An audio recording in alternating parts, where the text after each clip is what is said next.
अब तक हमने सी लैंग्वेज के बारे में जितना सीखा और जाना, हमें ये बात पता चली कि सी लैंग्वेज के थ्रू कैसे सी लैंग्वेज के अंदर सी फाइल को लिख सकते हैं और लिखने के बाद किन किन मराहल से वो फाइल गुजरती है और फिर कैसे और किस फॉर्म में आउटपुट प्रोड्यूस कर वो हमारे सामने प्रेजेंट करती है। लेकिन बहरहाल इन फ्यूचर सी लैंग्वेज के स्ट्रक्चर के बारे में काफ़ी कुछ सीखना अभी बाकी है। हमने ये तो जाना कि सी लैंग्वेज के अंदर प्रोग्राम को लिखने से किस किस टाइप की फाइल्स फॉर्म होती हैं और सी लैंग्वेज की फाइल या प्रोग्राम किन प्रोसेसेस से गुजरती है। तो आज उन्हीं मराहल में से एक स्टेज जो कि बहुत ही ज़रूरी और अहम है, मैं आपके सामने प्रेजेंट करने वाली हूँ ताकि आप सी लैंग्वेज के न सिर्फ इंटरनल सिस्टम को समझ पाएं बल्कि ये भी जान पाएं कि हमारी फाइल यानी कि सी फाइल बनने के बाद वो किन किन लोकेशंस या प्लेसेस पर सेव होती है और कैसे हम उन्हें चेंज कर सकते हैं अगर हमें ज़रूरत पेश आए।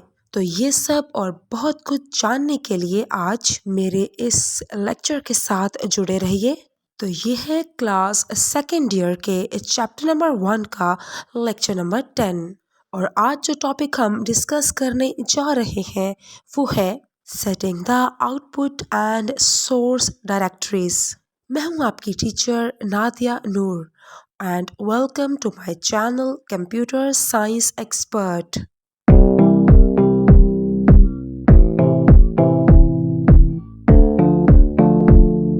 आज का हमारा टॉपिक है setting the output and source directories. C language यानी कि टर्बो सी प्लस प्लस को जब इंस्टॉल किया जाता है तो टर्बो सी प्लस प्लस की इंस्टॉलेशन के प्रोसेस के दौरान हम बेस ड्राइव या डायरेक्टरी तो चूज़ कर सकते हैं जिसके अंदर हम सी लैंग्वेज को इंस्टॉल कर रहे हैं या टर्बो सी प्लस प्लस के सॉफ्टवेयर को। लेकिन टर्बो सी प्लस प्लस का ये सॉफ्टवेयर हमें इस बात की परमिशन बिल्कुल नहीं देता कि हम किसी भी फाइल मसलन सोर्स ऑब्जेक्ट या फिर एग्जीक्यूटेबल फाइल की लोकेशन को खुद से सेट कर सकें। लेकिन हम पर ये पाबंदी सिर्फ टर्बो सी प्लस प्लस की इंस्टॉलेशन के प्रोसेस के दौरान लगाई जाती है। जब हम लोग टर्बो सी प्लस प्लस के सॉफ्टवेयर को इंस्टॉल कर चुके होते हैं तो उसके बाद हमें बिल्कुल परमिशन दी जाती है और डिफरेंट ऑप्शंस प्रोवाइड किए जाते हैं जिनके ज़रिए हम इन तीनों फाइल्स यानी कि सोर्स ऑब्जेक्ट और एग्जीक्यूटेबल फाइल की लोकेशन को न सिर्फ चेंज कर सकते हैं बल्कि इन तीनों फाइल्स को एक ही लोकेशन पर सेव भी कर सकते हैं। तो टर्बो सी प्लस प्लस की इंस्टॉलेशन के दौरान बिल्कुल ये बेहतर ऑप्शन नहीं होगा कि हम इन तीनों फाइल्स जैसे सोर्स ऑब्जेक्ट या फिर एग्जीक्यूटेबल फाइल की पाथ को सेट करें। बेहतर यही होगा कि हम टर्बो सी प्लस प्लस की इंस्टॉलेशन के प्रोसेस के दौरान सिर्फ उस ड्राइव या पाथ को चूज़ करें जिसके अंदर हम टर्बो सी प्लस प्लस के सॉफ्टवेयर को इंस्टॉल करना चाहते हैं और इंस्टॉल करने के बाद हम सी या सी प्लस प्लस से मुतल्लिका फ़ाइल्स या फिर वो फाइल्स जिन भी मराहल से गुज़रती हैं और गुज़रने के बाद उनमें आने वाले चेंजेस से पढ़ने वाली फ़ाइल्स की लोकेशन को भी चेंज कर सकते हैं। और यहाँ पर इस बात का समझना भी बहुत ज़रूरी है कि ये तमाम फाइल्स यानी कि include files, library files, source file, object file and executable file। ये तमाम फाइल्स उसी ड्राइव या उसी ड्राइव के डायरेक्टरी या फिर फोल्डर्स के अंदर रखी जाती हैं जिस ड्राइव या डायरेक्टरी को हम टर्बो सी प्लस प्लस की इंस्टॉलेशन के दौरान चूज़ करते हैं और हम ये फैसला करते हैं कि टर्बो सी प्लस प्लस का सॉफ्टवेयर इस ड्राइव और इस ड्राइव की इस डायरेक्टरी के अंदर सेव होगा। सी या सी प्लस प्लस की फाइल्स के लिए और उनको सेव करने के लिए जो डिफ़ॉल्ट पाथ है वो टर्बो सी प्लस प्लस की इंस्टॉलेशन के प्रोसेस के दौरान डिसाइड होता है। लेकिन इस बात के डिसाइड होने में सबसे बड़ा अमल दखल टर्बो सी प्लस प्लस के वर्जन का होता है और ये path version two version change हो सकता है। मिसाल के तौर पे अगर हम टर्बो सी प्लस प्लस को इंस्टॉल करते हैं और उसके किसी वर्जन में हमारे पास जो उसकी फाइल्स हैं respectively source object and executable files, Turbo C plus plus के कुछ वर्जन्स के अंदर object and executable file bin नाम की डायरेक्टरी में, जबकि सोर्स फाइल सोर्स नाम की डायरेक्टरी में सेव होती है। और कुछ वर्जन्स में सोर्स और एग्जीक्यूटेबल फाइल बिन फोल्डर में, जबकि ऑब्जेक्ट फाइल ऑब्जेक्ट फोल्डर में सेव होती है। और ये वैरी करता है वर्जन टू वर्जन।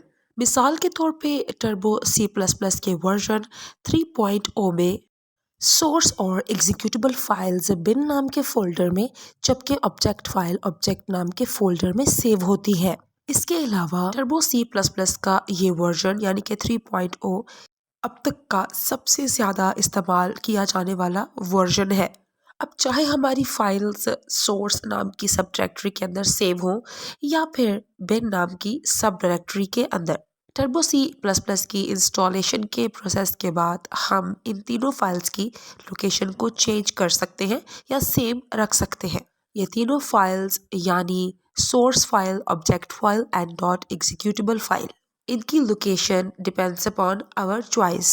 आई होप अब तक टर्बो सी प्लस प्लस की इन तीनों फाइल्स को सेव करने की स्ट्रैटेजी की आपको बखूबी समझ आ चुकी होगी। अब by default Turbo C plus plus के कुछ वर्जन्स के अंदर एग्जीक्यूटेबल और ऑब्जेक्ट फाइल को बिन नाम की सब डायरेक्टरी या सब फोल्डर के अंदर रखा जाता है।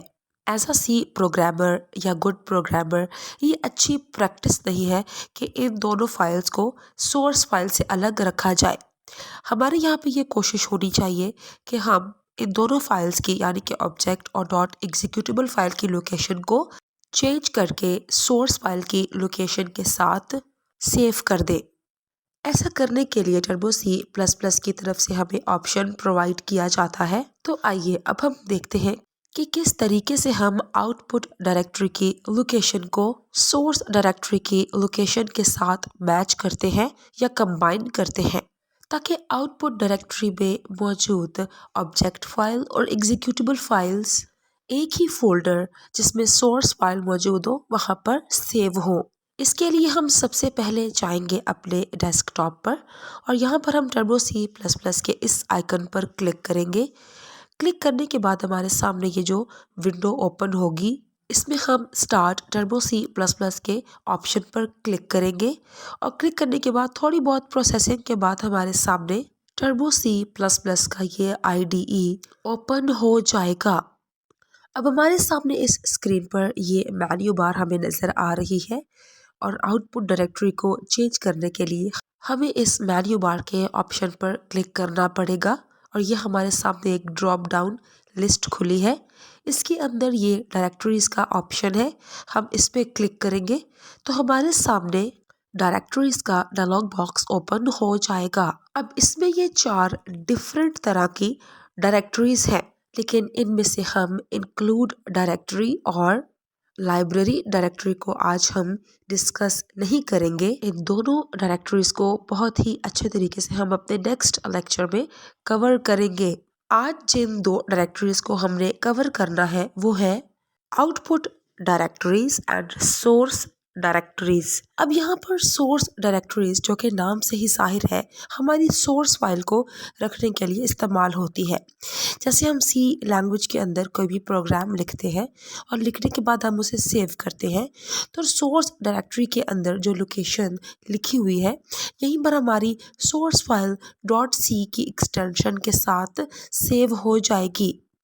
और इसी तरह ऊपर ये जो आउटपुट डायरेक्टरी है इसके अंदर मौजूद लोकेशन पर हमारी इसी सी प्रोग्राम की जो सोर्स फाइल है ये फाइल मज़ीद मराहल से गुज़रने के बाद जब ऑब्जेक्ट फाइल में और ऑब्जेक्ट फाइल से एग्जीक्यूटेबल फाइल में तब्दील होती है, तो ये दोनों फाइल्स यानी कि ऑब्जेक्ट और एग्जीक्यूटेबल फाइल इस आउटपुट डायरेक्टरी पर मौजूद लोकेशन के अंदर सेव होती है। तो अब इस पॉइंट पर अगर हम चाहें तो आउटपुट डायरेक्टरी और सोर्स डायरेक्टरी की लोकेशन को हम सेम कर सकते हैं, जिसके लिए सबसे पहले हम जाएंगे आउटपुट डायरेक्टरी के टेक्स्ट बॉक्स के अंदर। अब इसमें जो कुछ भी लिखा हुआ है टेक्स्ट बॉक्स के अंदर हम इसे मिटा देंगे और सिर्फ सी ड्राइव लिखा रहने देंगे। इसके बाद हम माई प्रोग्राम नाम का एक ऐसा फोल्डर बनाना चाहते हैं जिसके अंदर हमारी ऑब्जेक्ट फाइल और एग्जीक्यूटेबल फाइल सेव हो और इसके साथ साथ इसी फोल्डर के अंदर सोर्स फाइल भी सेव हो। तो अब इसके लिए हम आउटपुट डायरेक्टरी और इसके अलावा सोर्स डायरेक्टरी इन दोनों टेक्स्ट बॉक्सेस के अंदर सी ड्राइव के बाद हम लोग माई प्रोग्राम ऐड कर देंगे। तो सोर्स डायरेक्टरी में माई प्रोग्राम लिखने के बाद और आउटपुट डायरेक्टरी में भी माई प्रोग्राम लिखने के बाद हमने टर्बो सी प्लस प्लस को ये बता दिया है कि अब हमारी जो सी प्रोग्राम की फाइल है वो एक ही फोल्डर यानी कि माई प्रोग्राम के अंदर सेव होगी, यानी कि हमारे सी प्रोग्राम की सोर्स फाइल, ऑब्जेक्ट फाइल और एग्जीक्यूटेबल फाइल। और टेक्स्ट बॉक्स में माई प्रोग्राम लिखने के बाद हम ओके के बटन पे क्लिक कर देंगे। इससे अब हमारी तीनों फाइल्स एक ही लोकेशन पर आ जाएंगी और एक ही डायरेक्टरी या फोल्डर के अंदर सेव हो जाएंगी। तो इस तरीके से हम लोग आउटपुट डायरेक्टरी और सोर्स डायरेक्टरी की लोकेशन को सेम कर सकते हैं। और अब ये कंफर्म करने के लिए कि हमारी सोर्स और आउटपुट डायरेक्टरीज चेंज होकर सेम हो चुकी है, तो उसके लिए हम लोग फाइल पर जाएंगे और फाइल पर जाने के बाद हम लोग न्यू पे क्लिक करेंगे तो हमारे सामने नया पेज ओपन हो जाएगा। अब हमें यहाँ कोई प्रोग्राम लिखने की ज़रूरत नहीं है, बल्कि हमने सिर्फ सोर्स और आउटपुट डायरेक्टरी को चेक करना है। तो हम लोग सीधा फाइल पे जाके इस प्रोग्राम को सेव करेंगे जो कि खाली ही है और इसके अंदर कोई प्रोग्राम नहीं है। तो अब हमारे सामने ये जो फाइल सेव एज का एक डायलॉग बॉक्स खुलेगा। इसमें अगर हम लोग देखें तो सेव फाइल एज के टेक्स्ट बॉक्स के अंदर सी ड्राइव के बाद डायरेक्टली माई प्रोग्राम नाम का फोल्डर लिखा हुआ है, लेकिन यहाँ पर माई प्रोग्राम आधा लिखा हुआ है। वो इस वजह से है क्योंकि टर्बो सी प्लस प्लस का जो कंपाइलर है वो डॉस बेस्ड है। तो इसी तरह इसमें फाइल या फोल्डर के नाम को पूरा मुकम्मल नहीं लिखा जाता अगर वो हद से बड़ा हो। और इसी तरह टेक्स्ट बॉक्स में स्पेस को कवर करने के लिए नाम के कुछ स्पेलिंग को आधा कर दिया जाता है ताकि टेक्स्ट बॉक्स के अंदर फोल्डर या फाइल का नाम भी हमें पता चल जाए और वो फाइल या फोल्डर का नाम हद से ज़्यादा स्पेस भी ना ले। बाकी फोल्डर माई प्रोग्राम्स के नाम से ये वही रहेगा और इसके अंदर जो फाइल है noname00.cpp ये फाइल इसी एक्सटेंशन के साथ इसी फोल्डर के अंदर सेव होगी सेम लोकेशन पर। और इस सोर्स फाइल के साथ इसी प्रोग्राम की ऑब्जेक्ट फाइल और एग्जीक्यूटेबल फाइल भी इसी लोकेशन पर इसी फोल्डर के अंदर सेव होंगी। अब चूंकि हमने यहाँ पे कोई प्रोग्राम नहीं लिखा तो ये फाइल ही यहाँ पे सेव होगी इसी लोकेशन माई प्रोग्राम के अंदर। लेकिन इसी तरह अगर सी लैंग्वेज के अंदर हम कोई प्रोग्राम लिखते और उसको हम सेव करते तो वो इसी लोकेशन यानी कि माई प्रोग्राम पे as a source file save होता और आगे मज़ीद मराहल से गुज़रने के बाद जब वो ऑब्जेक्ट या फिर एग्जीक्यूटेबल फाइल में तब्दील होता तो वो इसी सेम लोकेशन यानी कि माई प्रोग्राम्स की इस लोकेशन पर सेव होता। आई होप आपको यहाँ तक इस तमाम प्रोसेस की समझ आ गई होगी कि किस तरीके से हम लोग सोर्स डायरेक्टरीज और या आउटपुट डायरेक्टरीज की लोकेशंस को सेट कर सकते हैं। और अभी जो हमने ये एग्जाम्पल की है किस तरीके से इसमें हमारी सोर्स फाइल, ऑब्जेक्ट फाइल और उसके अलावा एग्जीक्यूटेबल फाइल इसी सेम लोकेशन यानी कि माई प्रोग्राम के इस फोल्डर के अंदर सेव होंगी। और जब हम चाहें हम इन फाइल्स को इस फोल्डर के थ्रू यानी कि माई प्रोग्राम के फोल्डर के थ्रू एक्सेस कर सकते हैं। तो यहाँ तक हमने ये जाना कि हम किस तरीके से आउटपुट डायरेक्टरी और सोर्स डायरेक्टरी के फोल्डर को मैनेज करते हैं और कैसे हम इनकी लोकेशंस को चेंज या सेम कर सकते हैं। टर्बो सी प्लस प्लस से जुड़ी जितनी भी फोल्डर्स या फाइल्स हैं या डायरेक्टरीज मौजूद हैं, इन तमाम के ऑर्गेनाइजेशन और प्रोसेस के तरीके को हम बड़े ही डिटेल्ड फॉर्म में डिस्कस करेंगे अपने नेक्स्ट अपकमिंग लेक्चर्स में। तब तक के लिए आप इस टॉपिक को मेरे इस लेक्चर के थ्रू बड़ी अच्छे तरीके से समझिएगा, जिसमें मैंने अपनी पूरी कोशिश की है कि मैं आपको इस टॉपिक के मुतल्लिका तमाम इन्फॉर्मेशन को बहुत ही अच्छे तरीके से और डिटेल्ड फॉर्म में समझा पाऊँ। फिर भी अगर आपको कोई कन्फ्यूजन हो या क्वेरी हो तो आप बेधड़क बिला झिझक आस्क कर सकते हैं कमेंट सेक्शन के through which is always open for you. तो प्लीज़ आप कोई भी क्वेरी या कोई भी क्वेश्चन कमेंट सेक्शन के थ्रू मुझसे पूछ सकते हैं और मैं हमेशा की तरह हाजिर हूँ आपके तमाम सवालात के जवाबात देने के लिए। तो अब बात करते हैं रावलपिंडी बोर्ड के हिसाब से इस टॉपिक की इम्पोर्टेंस की। रावलपिंडी बोर्ड के हिसाब से ये टॉपिक है तो बहुत इम्पॉर्टेंट, लेकिन मेरे ख़्याल से ये टॉपिक जितना इम्पॉर्टेंट आपके एज अ स्टूडेंट या एज अ प्रोग्रामर समझने के लिए बहुत ज़रूरी है, बोर्ड के लिहाज से शायद ये इतना इम्पॉर्टेंट ना हो। क्योंकि अब तक जो मेरा एक्सपीरियंस रहा है इस टॉपिक से मुतल्लिक़ बहुत ही कम क्वेश्चंस आपके एग्ज़ामिनेशन यानी कि बोर्ड के एग्ज़ामिनेशन में ऐड हुए हैं।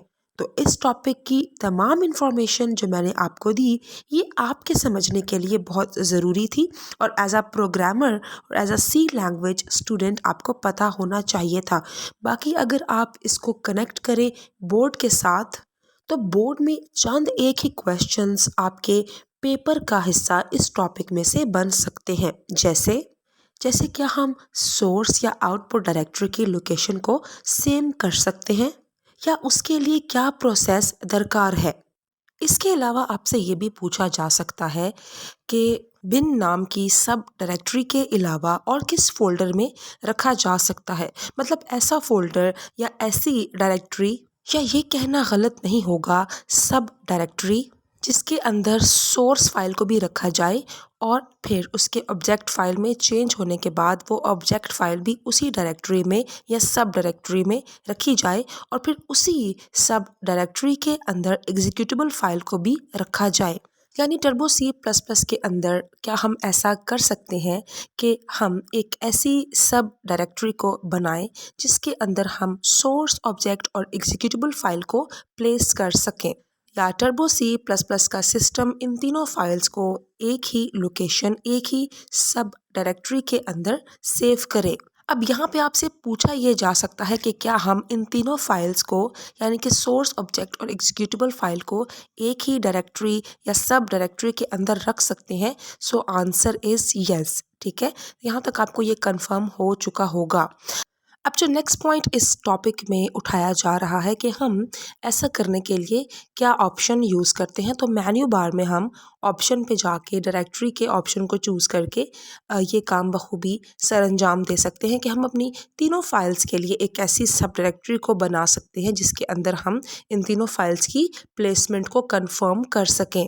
तो पूछा आपसे ये जा सकता है कि हम लोग ऐसा कौन सा ऑप्शन यूज़ कर सकते हैं जिसके ज़रिए हम एक ऐसी सब डायरेक्टरी को बनाएं जिसके अंदर हम सोर्स फाइल ऑब्जेक्ट फाइल और एग्जीक्यूटेबल फाइल को प्लेस कर सकें। तो इसके लिए यहाँ पे आपके सामने ऑप्शन दिया हुआ है। ऑप्शन पे जाके आपने मेन्यू बार में ऑप्शन पे जाना है और वहाँ पे आपने डायरेक्टरी के ऑप्शन को चूज़ करना है। तो आपने इस ऑप्शन को याद रखना है क्योंकि कि मेन्यू बार में ऑप्शन पे जाके उसके जो ड्रॉप डाउन लिस्ट है उसमें डायरेक्टरी पर हम जब क्लिक करेंगे तो यहाँ से हमारे पास हमें चॉइस दी जाती है कि हम आउटपुट डायरेक्टरी और इसके अलावा सोर्स डायरेक्टरी की लोकेशन को सेम कर सके ताकि हमारी ऑब्जेक्ट और एग्जीक्यूटेबल फाइल के साथ सोर्स फाइल भी सेम ही लोकेशन पर सेव हो।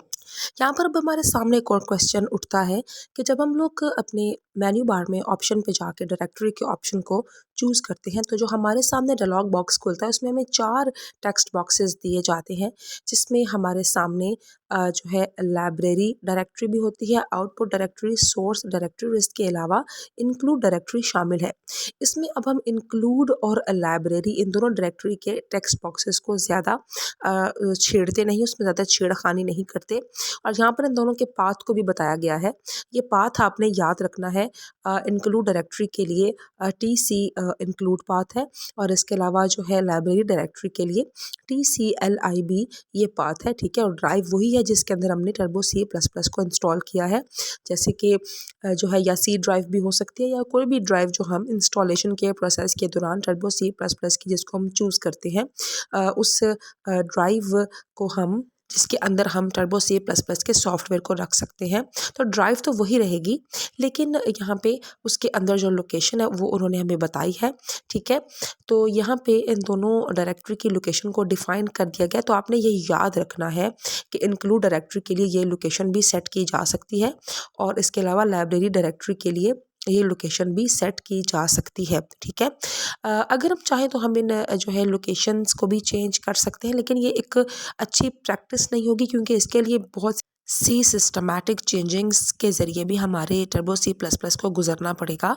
तो जब तक हमें इस तमाम प्रोसेस की प्रॉपर नॉलेज ना हो, हमें इन दोनों डायरेक्टरी यानी कि इंक्लूड और लाइब्रेरी डायरेक्टरी, इन दोनों को जैसे ये हमें सेट करके दी गई हैं टर्बो सी प्लस प्लस के सिस्टम की तरफ से, ऐसे ही रखना पड़ेगा। हम इसमें चेंजिंग्स नहीं कर सकते। यहाँ पर आपने रावलपिंडी बोर्ड के पॉइंट ऑफ व्यू से सिर्फ इनके पाथ को याद रखना है, और आपने ये याद रखना है कि हम किस तरीके से सोर्स और आउटपुट डायरेक्टरी की लोकेशन को सेम कर सकते हैं। अब मैंने जो आपको एग्जांपल करवाई थी पीछे, और यहाँ पर जो मेंशन की गई है माय प्रोग्राम सेम नाम की, यानी कि दोनों ही जो फाइल्स हैं वो सेम नाम की हैं। तो आप यहाँ पे याद रख सकते हैं बहुत ही इजीली कि सोर्स और आउटपुट डायरेक्टरी की लोकेशन को चेंज करने के लिए जो हमने सब डायरेक्टरी चूज़ की है, ठीक है, या डायरेक्टरी चूज़ की है, वो है माई प्रोग्राम, ठीक है। तो माई प्रोग्राम नाम का जो हमारा फोल्डर है या सब फोल्डर, इसके अंदर हम अपनी इन तीनों फाइल्स को प्लेस करवा सकते हैं। सोर्स फाइल, और सोर्स फाइल जब तब्दील होगी ऑब्जेक्ट फाइल में, और ऑब्जेक्ट फाइल जब तब्दील होगी एग्जीक्यूटेबल फाइल में, तो ये तीनों फाइल्स इसी सेम लोकेशन यानी कि माई प्रोग्राम की डायरेक्टरी या फोल्डर के अंदर रखी जाएंगी। तो यहाँ पर ये आपके सामने काफ़ी अच्छे तरीके से एक्सप्लेन हो चुका है, और आपने बहुत ही अच्छे तरीके से इस टॉपिक को तैयार करना है। बोर्ड के लिहाज से, रावलपिंडी बोर्ड की मैं बात कर रही हूँ, उसके लिहाज से तो मेरे ख़्याल से बहुत ही कम इस टॉपिक में आपसे पूछा जाए। लेकिन इन केस अगर कोई क्वेश्चन इस टॉपिक में से आ जाता है, सो आपको इतना अवेयर होना चाहिए कि आप उसका आंसर दे सकें, ठीक है। तो जी जो नीचे डायग्राम दी हुई है, ठीक है, आपने इसको भी बड़े अच्छे तरीके से तैयार करना है। मतलब ये डायग्राम भी आपको सी लैंग्वेज के तमाम प्रोसेसेस के बारे में बता रही है, जो हम पीछे अब तक एक्सप्लेन कर चुके हैं, ठीक है। तो यहाँ तक हमारा ये लेक्चर ख़त्म हुआ। आई होप आपको यहाँ तक इस तमाम टॉपिक की और इस टॉपिक से मुतल्लिक़ जुड़े रावलपिंडी बोर्ड के हिसाब से अहम पॉइंट्स की बहुत अच्छे तरीके से समझ आ गई होगी। तो मिलते हैं आपसे नेक्स्ट लेक्चर में, तब तक के लिए अपना और अपने चाहने वालों का बहुत ख्याल रखिएगा। Goodbye. अगर आपको मेरी वीडियो पसंद आए तो उसे लाइक कीजिए, मेरे चैनल को सब्सक्राइब कीजिए और बेल आइकन पर प्रेस कीजिए, ताकि आपको मेरी नई आने वाली वीडियोस की नोटिफिकेशंस मिल जाएं।